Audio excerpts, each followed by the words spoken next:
Hi everyone, it's Kute here. You know, we all have those people, those unique individuals in our lives that either frustrate us, challenge us, piss us off, that we want to sometimes strangle. Those unique individuals that challenge us the most. Maybe it's in a big way. Maybe it's our boss. Maybe it's our sister, our brother, our boyfriend, girlfriend, spouse, the person that works with us at work, the person in the grocery store, or just someone that's in our lives, an ex, a friend, that somehow just knows. They know how to push our button the most, and just by them being themselves, or naturally who they are or think they are, they somehow, they get your blood boiling. Do you know what I'm saying? Who is it for you? Who is one of the most challenging people in your life? Or maybe it's someone that you've had some past interactions with and they're just out to get you intentionally, or maybe it's just unconsciously. We all have those people in our lives, those challenging people that frustrate us. What if those very people that challenge you the most were in fact your greatest, that's right, your greatest catalyst, your greatest teachers, your greatest gifts for your spiritual evolution?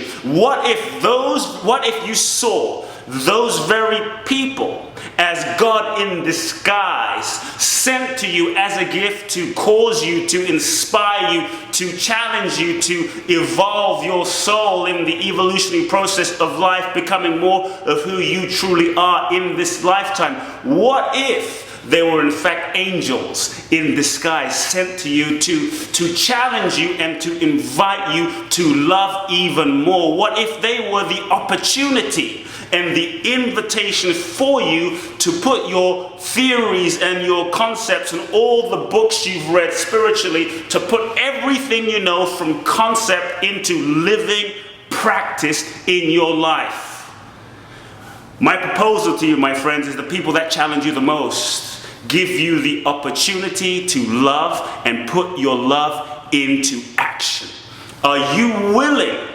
Are you willing to take on that challenge? So often we take what they do personally. So often we're hurt by it. But what we have to realize is that just because someone believes or has a certain perception about us, their perceptions about us often reveal to us, not really about us, often reveal to us about their perceptions of themselves. And when people aren't really clearly in touch with who they are as spiritual beings, when they're not in touch and at peace with themselves, they will often project onto you.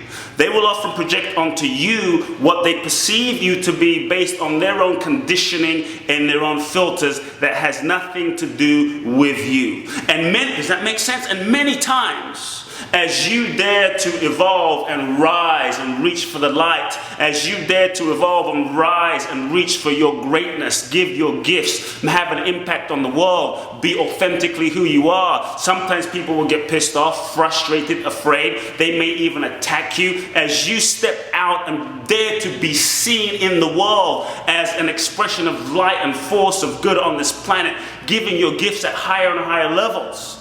Perhaps you're being seen in the world, and that's why sometimes we're often afraid to really allow ourselves to be seen, because we're afraid of what are people going to think and what are people going to project on us, and people may not like us. You know, we all have those things. As you start doing that, it takes real courage, because often people will sometimes say things about you and they don't even know you. They'll have perceptions about you and opinions about you that have nothing to do with who you are and reality, and many times it might seem that those people that are the most challenged, those petty tyrants, those friends, your family members, may seem threatened by you. And it's easy to get hurt. It's easy to sometimes take it personally. But what I want you to know is this: they are not threatened by your greatness. It might seem that they're threatened by your greatness, but they are not threatened really by your greatness.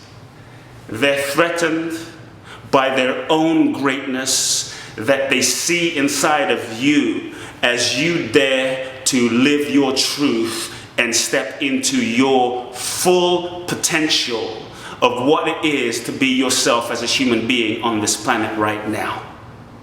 So don't let people's opinions and conditioning and fear stop you from being who you are. It takes courage to be who you are in this lifetime. Take on the challenge and the opportunity. It reminds me of a great spiritual teacher, a man called Gurdjieff. Gurdjieff had a spiritual community in the mountains, and there was always this one individual who challenged everyone the most. Everyone in his spiritual community used to be upset at this guy. No one liked this particular individual. He was someone that everyone disliked. He challenged everyone. He just had one of those personalities. One day this man got so upset, and he ran away from Gurdjieff and the spiritual community. And he starts running down the street, and the spiritual master Gurdjieff hears that this challenging individual has left. So Gurdjieff starts running after this guy. He goes down the street, finally finds this man, begs this man to come back.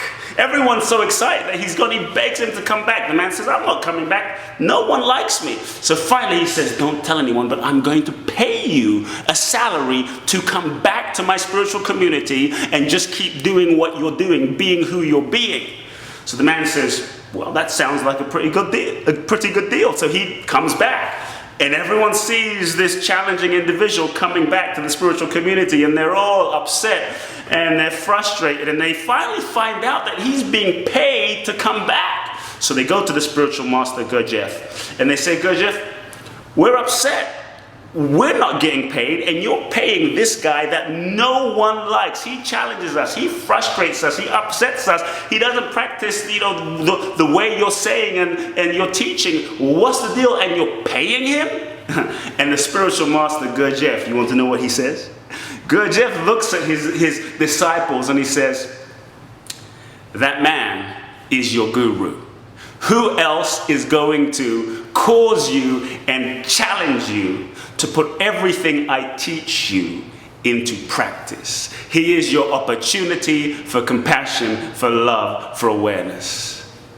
What if you were to see those that challenge you the most not as bad or as wrong, that they're actually coming from their own interpretations, their own pain, that their challenge, that even their attack on you has nothing to do with you, but is that sacred opportunity to love?